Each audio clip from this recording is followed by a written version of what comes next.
Ilang dekada na akong nagsisilbi sa uniporme ng pambansang pulisya. Pero ngayon lang ako binigo ng pagkakataon ng ganito katindi. Ang hamog ng isla ay tuluyan ng naglaho, iniwan ang langit na maaliwalas ngayong umaga. Ngunit sa loob ng dibdib ko, ang hamog ay nananatiling makapal at madilim. 10 bilanggong hinatulan ng bitay. 10 halimaw na hindi na dapat muling nakalanghap ng simoy ng kalayaan, ngayon hindi malaman kung nasaan. Ginalugad na namin ang kagubatan, hinalughog ang mga dalampasigan, tinawag ang Philippine Coast Guard, at ginising ang lahat ng barangay tanod sa buong baybayin. Pero negative di ang resulta. Mula kagabi, ang wangwang ng sirena ay umalinggaw-ngao hanggang sa pagsikat ng araw. Kaming mga alagad ng batas ay ginawa na ang lahat ng aming makakaya. Tumatakbo sa ilalim ng ulan, putik na kumakapit sa bota, mga matang mahapdi dahil sa silaw ng searchlight. Pero ang mga bilanggong iyon ay tila naglahong parang bula. Ngayon, nakatayo ako sa lumang pantalan na ito. Ang natitira na lang ay kahihiyan. Bigo kami. Mapagkakatiwalaan pa kaya ng taong bayan ang hustisya sa Pilipinas? Ito ang tinatawag nilang heroic action sa maling paraan. Nang ang 10 bilanggo ay nakatakas mula sa likod ng rehas ng isla, ang hangin mula sa West Philippine Sea ay umiihip ng malakas, dala ang amoy alat ng dagat at ang lagaslas ng mga alon na humahampas sa matatarik na bangin ng isla. Sa likod ng mataas na pader na may patong-patong na barbed wire, sa isang sulok ng building 14 na, ang 10 high-profile na bilanggo ay nakaupo ng magkakaharap sa ilalim ng andap-andap na ilaw ng selda. Hindi sila mga ordinaryong kriminal. Bawat isa sa kanila ay dating utak ng malalaking sindikato ng droga na tumatawid sa mga bansa, nagpapaikot ng bilyon-bilyong piso, at ngayon naghihintay na lang ng lethal injection o bitay. Ang mga mukha nila ay puno ng lamig, ang mga mata ay matatalim gaya ng mga hayop na masyadong matagal nang nakakulong. Nang gabing iyon, nagtagpo ang kanilang mga tingin. Walang labis na salita, sapat na ang mabilis na tango at senyasan. Sa labas, ang ulan ay nagsimulang pumatak ng mahina, tumataginting sa bubong na yero ng kulungan. Isa sa mga bilanggo na tinaguri ang si Palos, dahil sa kanyang pagiging madulas at tuso, ay dahan-dahang tumayo at lumapit sa sulok ng selda. Hinaplos ng kanyang kamay ang pader sa likuran na matagal na nilang sikreto. Isang pader na mukhang matibay tingnan mula sa labas, pero nagtatago ng isang lagusan na unti-unti nilang hinukay ng may tiyaga ng demonyo sa loob ng mahabang panahon. Mula sa malayo, ang yabag ng bota ng mga nagpapatrolyang gwardya ay dinig na dinig. Ang mga anino nila ay gumagalaw sa likod ng rehas. Ang 10 bilanggo ay nagpigil ng hininga. Nanigas sila sa kanilang pwesto. Ang bawat segundo ay tila tumatagal ng 1 minuto. Hanggang sa lumayo ang mga yabag at tanging tunog na lang ng bagyo ang natira. Ang mga puso nila ay kumabog ng mabilis. Ang gabing ito ay hindi pangkaraniwang gabi. Ang gabing ito ang magbabago sa buhay nila magpakailanman. Sa kalayaan man o sa kamatayan. Ang pagtakas na ito ay hindi desisyon ng isang gabi lang. Ang plano ay lumago ng dahan-dahan gaya ng binhing itinanim sa madilim na lupa at dinilig ng panahon, pasensya at puot. Mula nang ibaba ang hatol na bitay sa kanila isa-isa, alam ng 10 ito na ang tanging daan palabas sa isla ay gamit ang talino na hihigit sa lakas ng bakal at armas ng mga otoridad. Nagsimula ang lahat nang madiskubre ni Palos ang isang bagay na walang katumbas na halaga. Isang lumang mapa na nahanap niya sa aklatan ng presinto, nakaipit sa pahina ng isang lumang libro ng kasaysayan noong panahon ng Kastila. Ipinapakita ng mapa ang isang tunel o lagusan sa ilalim ng lupa na gawa pa ng mga Kastila daan-daang taon na ang nakararaan, na ginamit bilang sikretong daanan ng mga suplay. Ang tunel ay bahagyang gumuho na at ang iba ay natabunan na ng lupa. Pero may isang punto na pwede pang pasukin. Sakto sa ilalim ng building 14 na kung saan sila nakadetain. Bumuo sila ng core group. Bawat isa ay may espesyal na papel. Inabot ng ilang buwan bago nila mabuo ang planong ito. Ginamit din nila ang natitirang koneksyon ng maruming pera sa labas para suhulan ang ibang preso. Maging ang ilang mga gwardya na pagod na sa liit ng sweldo ay nadamay. Hindi lahat ng sipir ay direktang kasabwat, pero marami ang nagbubulag-bulagan sa mga galaw nila. Ngunit ang oras ay kaibigan at kaaway din nila. Linggo-linggo ay may oplan galugad. Buwan-buwan ay nagpapalit ng shift ang mga gwardya. At anumang oras, ang planong ito ay pwedeng gumuho kung may isang kiyop na magsasalita. Pero sa loob ng maraming taon, ang sikretong ito ay nanatiling selyado. Pag-aari lang ng 10 tao na may iisang layunin, ang makalabas sa kulungang tinaguri ang Alcatraz ng Pilipinas. At nagkasundo sila sa isang bagay. Ang hamog mula sa dagat ang huling alas nila. 2:00 ng madaling araw. Ang buong penal colony ay tila lumubog sa katahimikan na binabasag lang ng malakas na ulan na humahampas sa yero. Ang hamog ay napakakapal. Kahit ang guard tower sa dulo ng building ay aninag lang, parang multo sa dilim. Sa loob ng selda sa building 14 na, ang 10 bilanggo ay nakaupo ng tahimik. Ang mga mata nila ay pasulyap-sulyap sa bakal na pinto, sinisigurong walang nagbabantay ng malapitan. 3 beses na huni ng tuko ang narinig. Hindi totoong tuko, kundi sipol mula sa piraso ng bakal na hinipan sa sela ng rehas. Iyon ang signal na pinagkasunduan nila. Oras na para gumalaw. Sa loob ng ilang segundo, ang tensyon ay napalitan ng mabilis at sanay na pagkilos. Inabot ni Palos ang sulok ng pader sa likod ng selda, ang lugar na ilang taon na nilang kinukukot ng patago. Sa isang malakas na tulak, isang bloke ng bato na pinaluwag na noon pa ang natanggal, nagbukas ng isang madilim na butas na kasya ang isang tao kapag gumapang. Ang hangin mula sa masikip na lagusan ay amoy kulob at malamig, halong amoy ng basang lupa at kalawang. Nauna nang pumasok si Bato alias ng isa sa kanila, dala ang sako na mailamang kagamitan at kaunting biskwit at tubig. Sa labas ng selda, ang mabibigat na yabag ng combat boots ng patrol ay umalingaw-ngaw. Ang ilaw ng flashlight ay humapyaw sa pasilyo, tumama sa rehas ilang metro lang mula sa kanila. Lahat sila ay napahinto ang hininga. Si Ahas, na pinakamalapit sa pinto, ay pumwesto para takpan ang butas gamit ang katawan niya, kunwaring natutulog na nakasandal sa rehas. Ang ilaw ng flashlight ay gumalaw at nawala. Lumiko ang patrol sa kabilang direksyon. Iyon na ang hinihintay nilang pagkakataon. Isa-isa silang pumasok sa lagusan sa ilalim ng lupa. Gumapang ng walang imik. Tanging tunog ng basang damit na kumakaskas sa pader na lupa ang maririnig. Ang ingay ng ulan sa ibabaw ng kanilang ulo ay naging perpektong maskara na lumulunod sa lahat ng ingay ng kanilang galaw. Ang lagusan ay kasinlapad lang ng balikat, kaya kailangan nilang sumulong ng nakayuko at nagpipigil ng hininga. Bawat yanig ng lupa sa itaas nila ay dulot ng hakbang ng mga gwardya sa ibabaw. Ang paninikip ng dibdib, ang ganap na kadiliman, at ang manipis na hangin ay sumubok sa kanilang mentalidad. Pero sa isip nila, isa lang ang salita, kalayaan. Ilang minuto ang lumipas, nakakita sila ng andap-andap na liwanag sa dulo ng lagusan. Ang labasan ay nasa likod ng lumang bodega sa silangang bahagi ng compound. At sa labas, ang hamog ng gabi ay handa silang salubungin. Ang malamig at basang hangin ay dumampi agad sa kanila.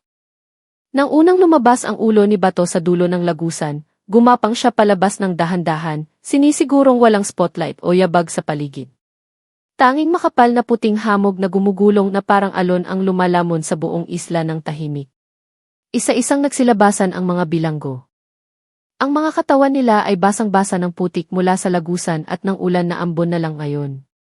Ang hininga nila ay umuusok sa lamig ng gabi, humahalo sa amoy ng asin mula sa dagat at angang ng bakawan. Mula sa malayo, ang tunog ng alon na humahampas sa batuhan ay parang tambol ng digmaan na tumatawag sa kanila para kumilos. Ang hamog na tumatakip sa isla ay sobrang kapal, ang visibility ay hindi lalampas sa 5 metro. Ang mga guard tower na karaniwang nagbabantay sa bawat pulgada ng lupa ay hindi na higit pa sa malabong anino ngayon. Ang mga searchlight ay bumubuo lang ng maputlang bilog sa ere. Alam nilang ito na ang key golden moment. Ang hamog ay kumot na tumatakip sa kanilang mga kasalanan at pagtakas. Sa mabilis ngunit kalkuladong mga hakbang, tumungo sila sa silangang bahagi ng isla.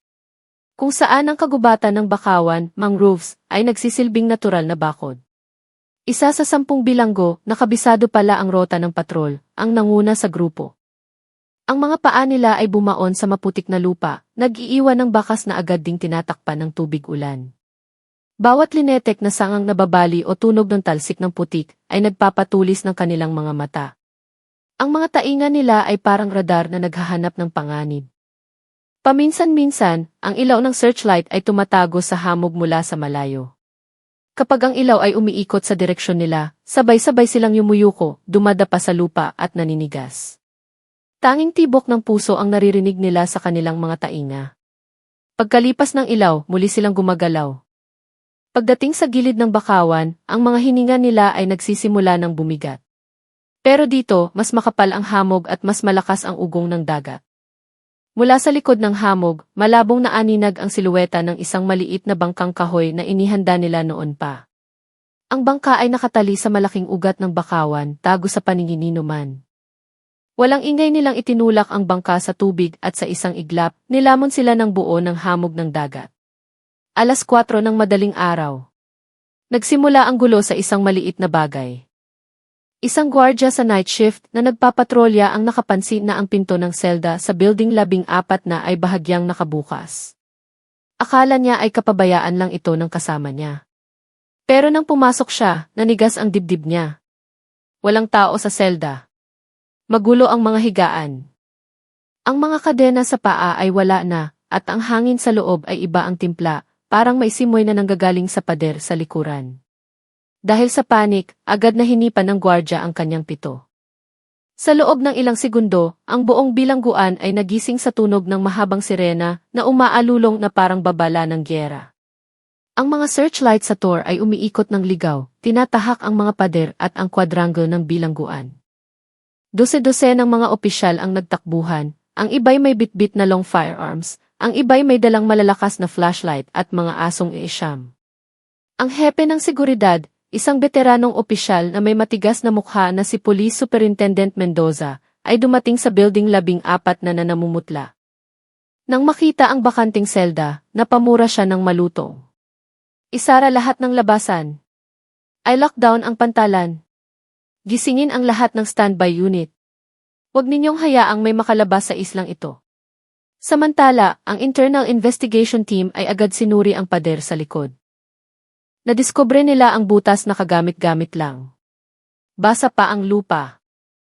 Ilang piraso ng hollow block ang nakakalat sa sahig. Ang amoy ng putik mula sa lagusan ay matapang.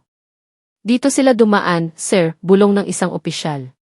Namumutla ang mukha niya dahil alam niya ang ibig sabihin nito. Ang search team ay ipinakalat para suyurin ang bakawan, dalampasigan hanggang sa lumang pantalan. Pinakawalan ang mga gisham. Ang mga nguso ng aso ay dumikit agad sa lupa, pilit na naghahanap ng amoy. Pero, ang malakas na ulan na bumuhos magdamag ay naghalo-halo sa lahat ng amoy at ang mga bakas ay nabura na parang hindi kailanman naroon. Sa guard tower, 2 personnel na nakatoka sa pagbabantay ay hanggang 5 metro lang ang nakikita sa harap nila dahil sa hamog. Ang isa sa kanila ay balisang nakatingin sa dagat. Kung nakaabot na sila sa tubig, wala na, lusot na sila, sabi niya sa tonong nawawala ng pag-asa. Lalo pang tumindi ang panik nang pumasok ang report. Hindi lang 1 o 2 preso, kundi 10 ang nawawala. Lahat ng dibisyon ng seguridad ay pinakilos. Pati radio communications ng militar ay ginamit para ikoordina ang paghahanap. Ngunit ang oras ay tumatakbo at bawat minutong lumilipas ay nangangahulugang ang distansya ng mga pugante ay palayo ng palayo sa kanilang mga kamay. Sa Emergency Command Center, nakatitig si Superintendent Mendoza sa mapa ng isla na may blankong tingin. Sa labas, ang sirena ay patuloy sa pag-ungol, pero ang hamog ng gabi ay tila naging pader na hindi nakikita na pumoprotekta sa mga tumakas. Pagsapit ng 7:00 ng umaga, ang search team na sumuyod sa silangan ay nakarating sa dalampasigan. Ang mga alon ay humahampas sa buhanginan ng may malakas na ritmo. Pero ang nagpatigil sa lahat ay ang tanawin sa harap nila. Walang ni isang senyales ng mga preso. Ang buhangin na karaniwang nagsisilbing pilugbuki ng bawat yapak ay halos patag na, pinalansa ng ulan. Ang ulan na walang tigil mula pa kagabi. Tanging sa isang punto, isang pulis ang nakapansin ng kakaiba. Isang piraso ng lubid na naputol ng maayos, tila hiniwa ng matalim na balisong. Ang lubid ay nakatali pa sa isang poste ng kahoy na dating pinagtatalian ng bangka ng mangingisda. Bakas to ng bangka, bulong ng isang investigador. Nasa laot na sila. Pero walang bakas ng gulong o yapak na makakapagsabi kung ilan ang umalis. Tila ang kalikasan mismo ay kumampi sa kanila. Isang matandang mangingisda, si Manggusting, na ang bahay kubo ay hindi kalayuan sa Pampang, ang ipinatawag para tanungin. Ang mga mata niya ay magapa dahil kakagising lang, ang katawan ay balot ng lumanyang kumot. Mahina siyang nagkwento. Mga bandang 4:00 ng umaga, narinig ko ang tunog ng sagwan na humahati sa tubig. Samar-samar kong nakita ang isang maliit na bangkang kahoy na pumapalaot sa gitna ng hamog. Akala ko po mga kasamahan ko lang na mangingisda na maglalatag ng lambat. Di ko naisip na mga preso pala yun. Ang salaysay na iyon ay nagpasakit ng ulo ni Superintendent Mendoza, napahawak siya sa kanyang sentido. Kung totoo na nasa dagat na sila mula pa 4:00, meron na silang halos 2 oras na kalamangan bago nagsimula ang paghahanap. Sa gitna ng hamog, ibig sabihin ay imposible silang habulin ng walang eksaktong coordinates. Ang Coast Guard at Maritime Police ay agad na kinontak. Sa loob ng ilang minuto, ilang speedboat ng mga otoridad ang pinakawalan para suyurin ang karagatan. Pero ang dagat sa paligid ng isla ngayong umaga ay parang labirintong puti. Ang hamog ay nakabitin ng mababa sa ibabaw ng tubig, kaya ang tanaw ay hindi lalagpas sa 10 metro. Ang isik at kompas ay nakakatulong sa nabigasyon, pero ang paghahanap ng maliit na bangka sa malawak na dagat sa ganitong kondisyon ay parang paghahanap ng karayom sa bunto ng dayami. Nang ang orasan ay lumapit sa 8:00, nagpadala ng emergency order sa lahat ng maliliit na pantalan sa Mindoro, Batangas, hanggang sa mga baybayin ng Quezon. Sinumang makakakita ng kahina-hinalang bangka ay pinakiusapang mag-report. Pero sa puso ng mga pulis na basang-basa na mula pa kagabi, isang katotohanan ang nagsimulang sumiksik. Ang pagtakas na ito ay halos perpekto. Umaga ring iyon, lumabas ang unang balita sa group chat ng mga local reporters sa probinsya. Breaking news. 0 death row inmates nakatakas sa bilibid ng isla. Makapal na hamog naging proteksyon sa pagtakas. Sa loob ng wala pang 30 minuto, kumalat ang balita parang apoy sa panahon ng tag-init. Ang mga national media galing Maynila ay nagpadala agad ng news team. Ang mga istasyon ng DC ay nag-flash ng breaking news na may pulang graphics at ang hashtag na prison break ay agad nag-trending sa social media. Gulat na gulat ang publiko hindi lang dahil 10 sila, kundi dahil sila ay mga sentensyado ng bitay sa mga kaso ng pag-aangkat ng iligal na droga na nagkakahalaga ng bilyon-bilyon. Ang mga pangalan nila ay hindi na bago sa mundo ng krimen at ngayon ibalik sila sa spotlight. Pero sa pagkakataong ito, bilang mga pugante na nagawang ipahiya ang pinakamahigpit na sistema ng seguridad sa Pilipinas. Sa telebisyon, nagtatalo ang mga eksperto sa seguridad. May naniniwalang imposible ang pagtakas na walang tulong ng inside job. May iba namang nagtuturo sa kamay ng international drug cartel na matagal ng kasosyo ng mga bilanggo. Sa kabilang banda, nagsisimula ng mangamba ang taong bayan. Ang mga chain message sa messenger ay kumakalat, nagbababala sa mga residente sa coastal areas na mag-ingat. Lalo na sa mga dayo na bigla-bigla na lang dumarating. Ang mga mugshot ng mga pugante ay nagkalat sa Facebook. Ang iba ay may tamang impormasyon, ang iba naman ay hinaluan na ng chismis at teorya ng konspirasya. Pero sa gitna ng ingay na ito, isang katotohanan ang nananatiling multo sa lahat. Hanggang sa oras na ito, wala ni isa sa 10 bilanggo ang natagpuan. Tila nilamon na sila ng hamog ng isla habang buhay. Sa isang bahagi ng West Philippine Sea na wala sa opisyal na mapa ng nabigasyon, ang hamog sa dagat ay dahan-dahang numinipis, ipinapakita ang silueta ng isang bangkang kahoy na payapang lumulutang sa pagitan ng mga alon. Ang sagwan ay gumagalaw ng mabagal at regular, parang tibok ng puso na sinusubukang kumalma matapos ang mabilis na takbo. Sakay nito ang 10 lalaki na may mga mukhang pagod. Pero ang mga mata nilang nag-aapoy ay nagpapalitan ng tingin. Walang nagsasalita. Pero naiintindihan ng lahat. Kakatapos lang nilang lagpasan ang pinto ng kamatayan. Sa wakas, ang pagtakas ng 10 bilanggong sentensyado ng bitay mula sa isla ay naging totoo dahil sa planong pulido, tulong mula sa labas, at swerteng bihira mangyari. Ang lagusang gawa pa ng mga Kastila, ang hamog sa dagat na halos tumakip sa buong isla, at ang maliit na bangka na inihanda nila noon pa ay naging perpektong kombinasyon para linlangin ang mata ng mga otoridad. Sa loob ng wala pang 4 na oras, nagawa nilang lisanin ang isla at maglaho sa gitna ng hamog, lumalanghap ng simoy ng kalayaan. Kahit man lang sa ngayon, habang ang mga pulis ay nakatunganga pa rin sa paghahanap ng bakas na hindi na muling makikita.